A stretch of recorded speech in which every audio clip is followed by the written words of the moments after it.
کہ جمعہ سے انشاءاللہ اللہ توفیق عطا فرمائے الحمدللہ کہ اس سال کے حج کا جو موسم کا جو کام تھا اللہ نے اپنی رحمت سے پورا کروا دیا، اللہ قبول فرمائے۔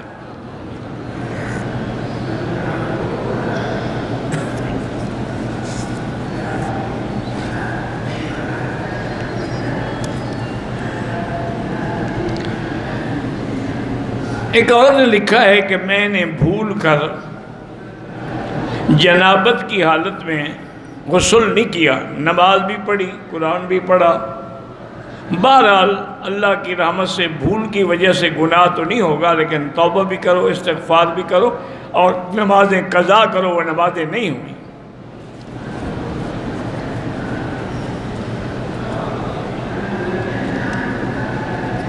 جنازے کے بعد ہمارے ملک میں ایک رواج ہے کہ صفیں توڑ دیتے ہیں اور پھر کھڑے ہو کے دعائیں مانگتے ہیں، وہ خالص بدعت ہے۔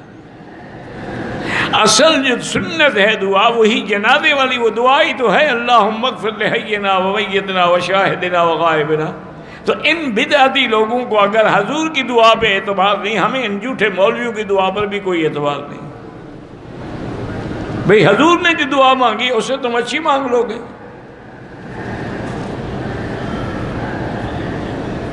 اوابین جو ہیں وہ آپ 6 رکعتیں اور چاشت کی 8 بھی پڑھ سکتے ہیں، ویسے جتنا اللہ توفیق دے۔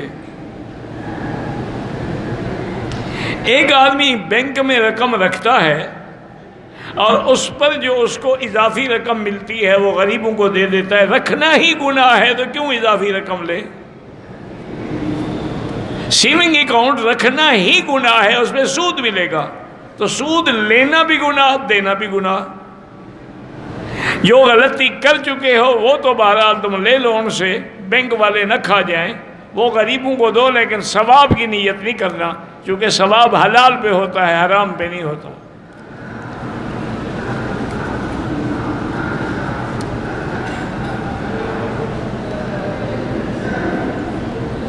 کہتے ہیں جی کہ کوئی مفتی اگر کسی کو فتویٰ دے تو غلط فتویٰ دے تو اس کا ذمہ دار کون؟ پہلے تم یہ بتاؤ تم نے اس کو مفتی کیسے مان لیا؟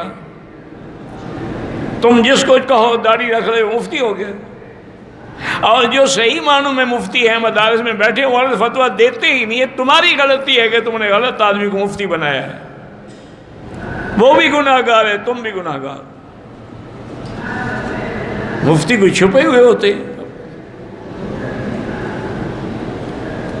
اگر باپ کا عقیقہ نہ ہوا تو کیا بیٹے کا کر سکتے؟ باپ کی غلطی تو ہو گئی، اب بیٹے کے لیے بھی غلطی کرنا چاہتا ہے۔ یہ اچھی بات ہے کہ باپ کا نہیں ہوا تو بیٹے کا بھی نہ ہو، بیٹے کا کرو عقیقہ۔ باپ کا نہیں ہوا تو اس کے باپ نے گناہ کیا نا، تم تو گناہ گار نہ بنو۔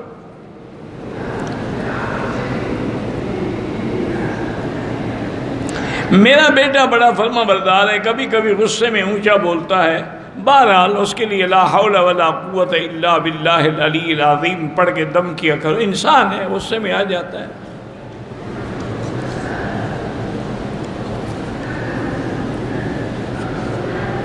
ظہر کی نماز میں اگر ہم 2 فرض کے بعد سلام پھیر دیں نماز ہی نہیں ہوگی۔ ظہر کی نماز 4 رکعت ہے، 2 کہاں سے نکل آئی؟ تم اگر مسافر بھی ہو اور امام مقتدی ہے تو 4 ہی پڑھو گے۔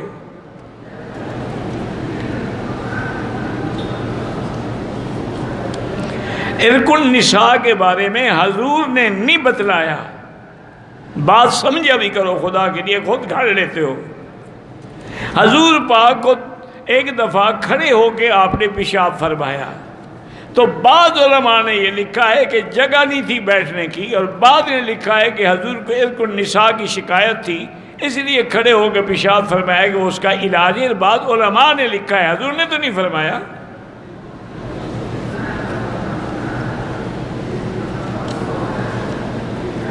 میری بہن کو پیدائشی طور پر پیشاب کی بیماری ہے، اللہ شفا عطا فرمائے، اور 3 دفعہ سورۃ الرحمن پڑھ کے رشتے کے لیے دعا کریں۔ آج کل الحمدللہ میڈیکل بڑا ایڈوانس ہے، آپ جا کے چیک اپ کروائیں اور اس کے تحلیل کروائیں، کلچر کروائیں، MRI کرائیں تو بات نکل آئے گی کیا نقص ہے۔ حدیث کی سند میں جو راوی کذاب ہے وہ مسلمان کذاب ہے نا، کافر تو نہیں ہے. کذاب مانے جھوٹا ہے، ہم اس کی حدیث نہیں مانیں گے لیکن کافر تو نہیں کہیں گے. تم کتنے جھوٹ بولتے ہو دن میں؟ راویوں پر بحث بعد میں کرنا، پہلے 1 مہینے کے اپنے جھوٹ گن لو اور ایک کاغذ پہ لکھتے جاؤ کہ میں نے 1 مہینے میں الحمدللہ 1 کروڑ جھوٹ بولا ہے. راوی کے جھوٹ کو بڑا پکڑ رہے ہیں. ایک آدمی شرکا کی ٹیکسی چلاتا ہے، ان کو یومیہ بھی دیتا ہے. خصوصی گاڑی والے کوئی یومیہ ادا نہیں کرتے، وہ بھی سواریاں اٹھاتے ہیں. نہیں، کوئی حق کسی کا نہیں کھاتا. آپ اپنا کام کرتے ہیں، وہ اپنا کام کرتے ہیں. صرف شرکا میں کتنی ہیں لیموزین والے، وہ سب ایک دوسرے کا حق کھا رہے ہیں. ہر کوئی اپنا نصیب کھاتا ہے.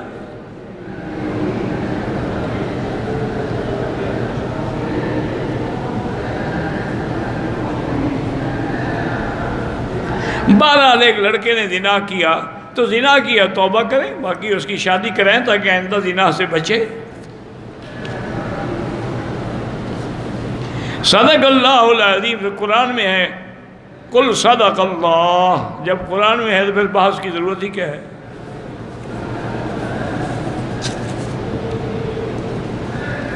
محرم کے نیاز سبیل وغیرہ غلطی سے کھا لی تو استغفار کرو، آئندہ بچو. رکوع میں تو کوئی دعائیں نہیں ہوتی، سجود میں بھی نہیں ہوتی، تسبیح ہوتی ہے سبحان ربی العظیم اور سبحان ربی الاعلی. اگر نفلی نماز ہے تو اس میں سجدے میں وہ دعا مانگ سکتے ہو جو حدیث میں ہے، یا مقلب القلوب ثبت قلبی علی دینک اللہم انی اسألک العفو والعافیہ رب اعنی علی ذکرک و شکرک و حسن عبادتک. میں اپنا گھر بنانے کی کوشش کر رہا ہوں، استغفار زیادہ پڑھو. اگر نماز میں تلاوت کر رہے تھے، سورت بھول گئی اور پڑھ لو، کوئی بات نہیں.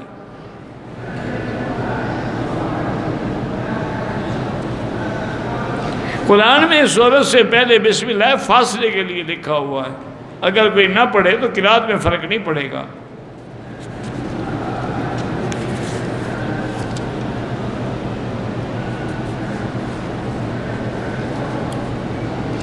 آپ نے فرمایا کہ حضرت حسین کو خلافت کا شوق نہیں تھا تو حضرت معاویہ سے تو ان کا جھگڑا ہوا ہی نہیں. اب تمہارا تو دماغ خراب ہے میرے خیال میں، کوئی پرزہ ڈھیلا ہو گیا ہے.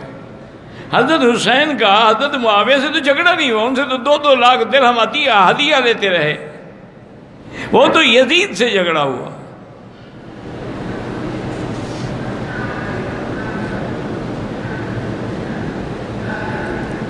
اگر امام سری نماز پڑھا رہا تھا اور ایک دفعہ زور سے پڑھ لیا کوئی حل نہیں، نماز ہو جاتی ہے، لیکن نہیں پڑھنا چاہیے. حضور بھی کبھی کبھی سری نماز میں 2-4 آیات زور سے پڑھ لیتے تھے تاکہ صحابہ کو سمجھ آئے کہ کون سی صورت پڑھ رہے ہیں. درود مقدس سارے مقدس ہیں لیکن افضل درود نماز والا ہے.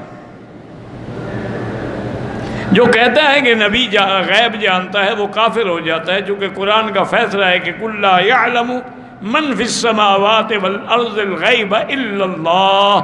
اللہ کے سوا کوئی غیب نہیں جانتا.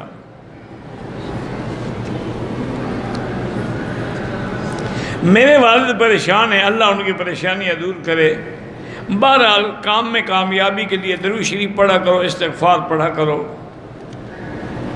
سلسل بول کا بیمار جو ہے جب وہ وضو کرے گا صاف ظاہر ہے استنجا بھی کرے گا. حضرت ہیجڑے کی امامت جائز نہیں ہے، وہ مخنث ہے، وہ عورت کے حکم میں ہوتا ہے.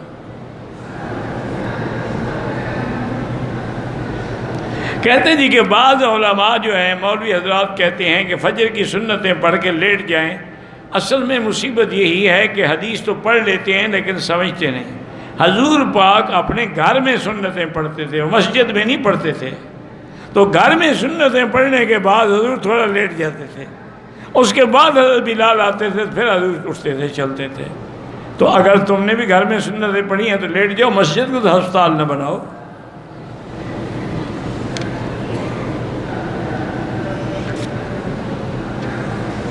اولاد کو اپنی ماں کی دعا لگتی ہے، اس کی نہیں لگتی تو تمہاری لگتی ہے. سب سے بڑی دعا تو ماں باپ کی ہے.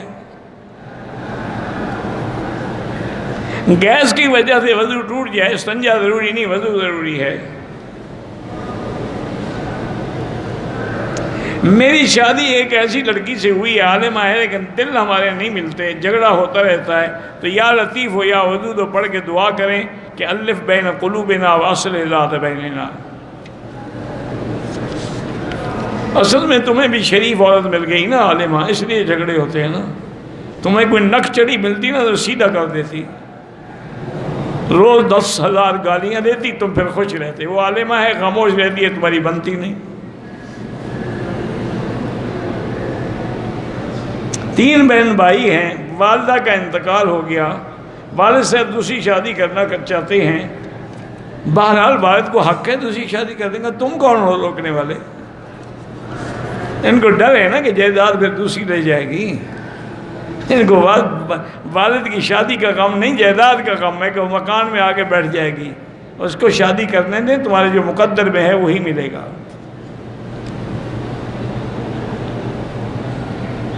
ایک آدمی نے مجھے کہا کہ امام ابو حنیفہ کو 17 حدیثیں یاد تھی. چلو شکر ہے، اتنا تو مان لینا کہ 17 یاد تھیں.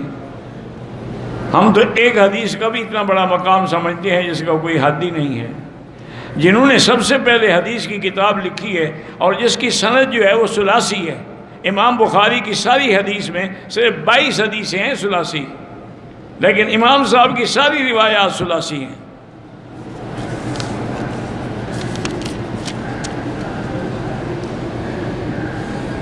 والدین کے حقوق ہیں، عمل بھی کرتے ہیں. والدین اپنی اولاد میں فرق کریں تو وہ قیامت میں خدا کو جواب دیں گے. ان کو بھی چاہیے کہ سب اولاد کو برابر حق دیں. مسلمانوں کا قبلہ جو ہے ابتدا سے یہی کعبہ تھا، پھر مسجد الاقصی ہوا.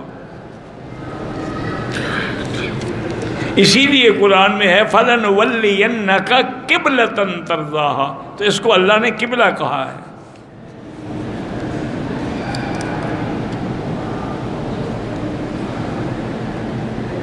میری بیوی 1 سال سے زیادہ ہو گیا ماں باپ کے گھر گئی ہوئی ہے، طلاق بھی نہیں لینا چاہتی اور سلو بھی نہیں کرنا چاہتی. طلاق کوئی تحفہ ہے کہ وہ قبول کرے؟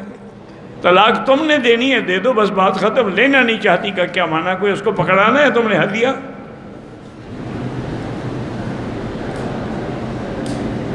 یہ فوتیدگی پر جو لوگ فاتحہ پڑھتے ہیں، کل پڑھتے ہیں، یہ بدعت ہے.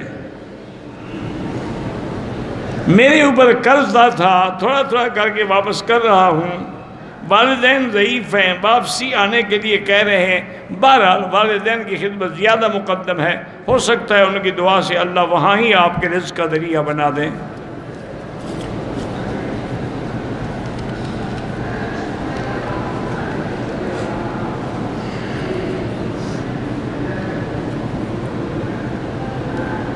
بہرحال مسجد عائشہ سے عمرہ ہو جاتا، جن کے نزدیک نہیں ہوتا نہ ہو. حنفی مسلک میں اور شافی مسلک میں ہو جاتا ہے. پہلے لوگ دین بناتے تھے لوگوں کو دین کی طرف لانے کے لیے، اب دین سے نکالنے کے لیے لاتے ہیں. میرے گھر میں پریشانی ہے، استغفار پڑھو اور درود شریف پڑھو.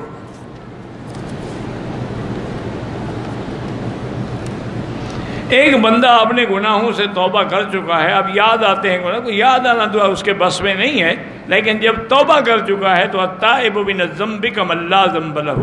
حدیث ہے کہ جب سچی توبہ کر لو تو گناہ اللہ مٹا دیتے ہیں.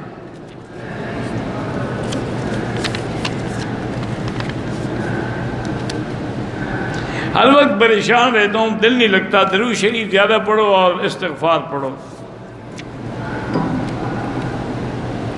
جو لوگ پردیس میں ہیں، بیوی سے زیادہ 6 مہینے سے زیادہ دور نہیں رہنا چاہیے. باقی مجبوری ہے تو الگ بات ہے.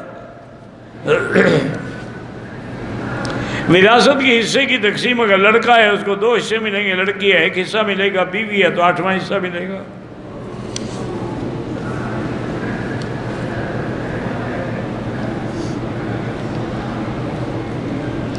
آخری رکعت میں سورۃ اخلاص ہی پر دعائے قنوت نہیں پڑھیں گے تو وتر ہی نہیں ہوں گے. دعا الگ چیز ہے، سورت الگ چیز ہے. اب جو نماز میں سورتیں پڑھتے ہیں پھر اتحیات میں بیٹھ کے دعا نہیں پڑھتے ہو. یہ کیا بات ہے؟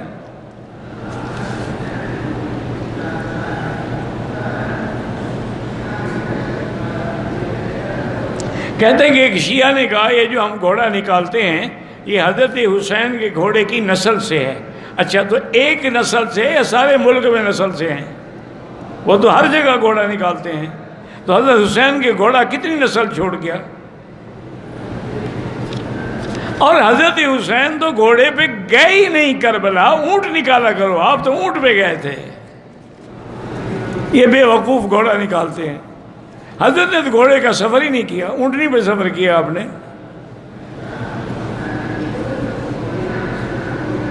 بندہ اپنی شکل آئینے میں دیکھے تو اپنی نظر بھی لگ سکتی ہے، وہ لگ سکتی ہے، ہر چیز ہو سکتی ہے۔ اگر وہ اتنا بڑا خوبصورت ہے کہ اس کو اپنی نظر لگتی ہے تو آئینہ نہ دیکھا کرے۔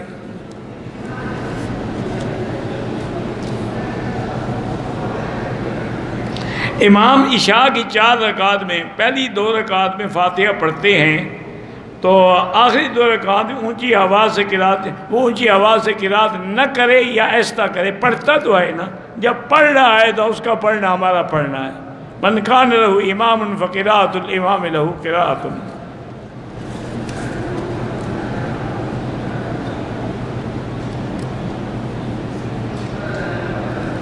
ایک دوست کے باپ نے کہا کہ میرے بیٹے نے چھپ کے شادی کی ہے، اگر وہ بیوی کو گھر لائے گا تو میری بیوی کو طلاق ہو جائے گا، نہیں ہوگی، فکر نہ کرو، لے آئے گا۔ دیکھیں کتنی طلاقیں ہوتی ہیں، یہ قسم ہے، کفارہ دے دے۔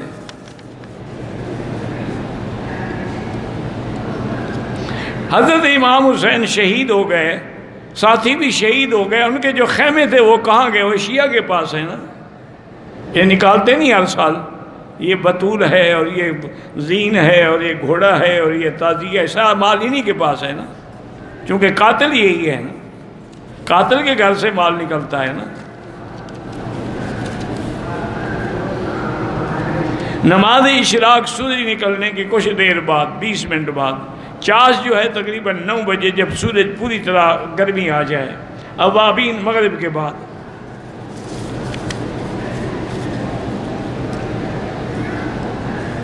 امام ابو حنیفہ رحمۃ اللہ علیہ کو وضو کے پانی میں لوگوں کے گناہ نظر آتے تھے، اللہ عالم، ہم نے تو نہ ان سے ملاقات کی ہے نہ ان کا لکھا ہوا پڑھا ہے، یہ تم نے پتہ نہیں کہیں سے گھڑا ہوگا۔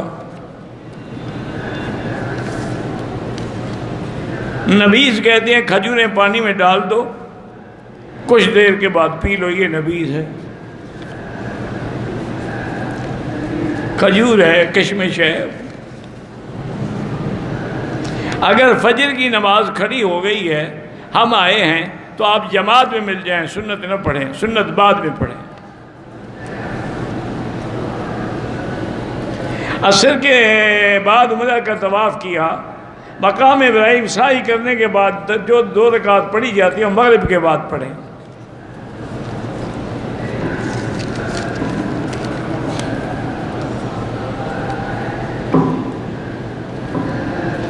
اندھیرے میں ایک آدمی غلطی سے اپنی بیٹی اور ساس کو بیوی کی نیت سے چھو لے، اگر شہوت سے لکھا ہوا ہے تو اس کی بیٹے پر بیوی حرام ہو جائے گی۔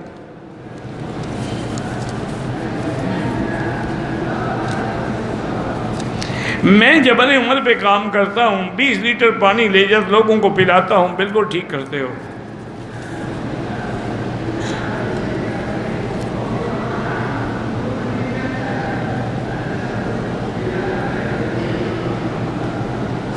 بستے کو پیچھے لٹکا سکتے ہیں، لٹکا سکتے ہیں۔ اگر کوئی شخص فجر کی نماز کے بعد، ظہر کی نماز سے پہلے، زوال کا عصر کی نماز پڑھنے احرام باندھے تو نفل نہ پڑھے، بس نیت کر کے آ جائے۔ احرام کے 2 نفل جو ہیں وہ نفل ہی ہیں، لازمی نہیں ہیں۔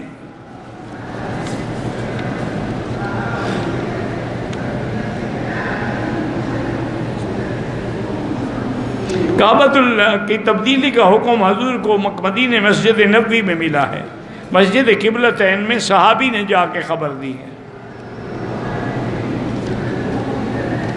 حائضہ عورت حدود حرم میں بغیر نیت کے داخل ہوتی ہے، بالکل داخل ہو ہی نہیں سکتی بغیر نیت، یا نیت کیا جب ناپاک ہے، نہ عمرہ کر سکتی ہے۔ وہ تو اندر ہی نہیں آ سکتی، طواف صفا کیسے کرے گی؟ اللہ ہدایت دے۔ اللہم صلی علی سیدنا محمد وعلی آل سیدنا محمد وبارک وسلم۔ لا الہ الا اللہ الحلیم الکریم، سبحان رب العرش العظیم، الحمدللہ رب العالمین۔ ما شاء اللہ یکن وما لم یشاء لم یکن، لا حول ولا قوة الا باللہ العلی العظیم، لا ملجا ولا منجا منک الا الیک۔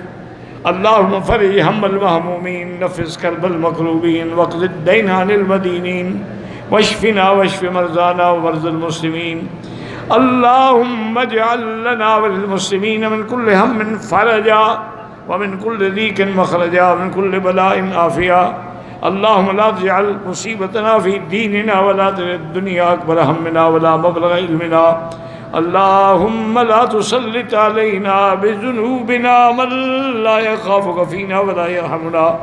اللہم اصلحنا واصلح بنا واصلح اولادنا واولاد المسلمین۔ اللہم اصلح شبابنا وشباب المسلمین۔ اللہم اصلح بناتنا وبنات المسلمین۔ اللہم اصلح اخواننا واخوان المسلمین۔ اللہم اصلح اخواتنا واخوات المسلمین۔ اللہم اصلح لنا شاننا کلہا ولا تکلنا الی انفسنا طرفۃ عین قط ولا اقل من ذلک۔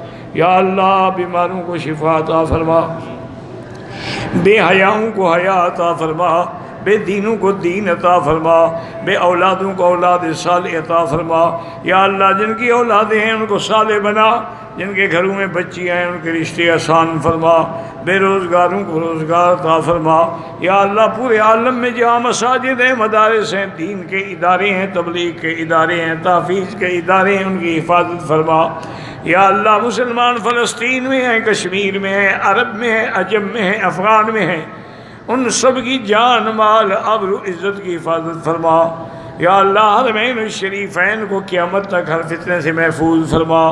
یا اللہ پاکستان کی حفاظت فرما۔ یا اللہ پاکستان کی حفاظت فرما، یہود ہنود اور قادیانیوں کے فتنوں سے اور سازشوں سے محفوظ فرما۔ ربنا آتنا فی الدنیا حسنۃ وفی الآخرۃ وقنا عذاب النار، وصلی اللہ تعالی علی خیر خلقہ سیدنا محمد وعلی آلہ وصحبہ اجمعین۔ اللہم صلی علی سیدنا محمد وعلی آل سیدنا محمد وبارک وسلم علیہ۔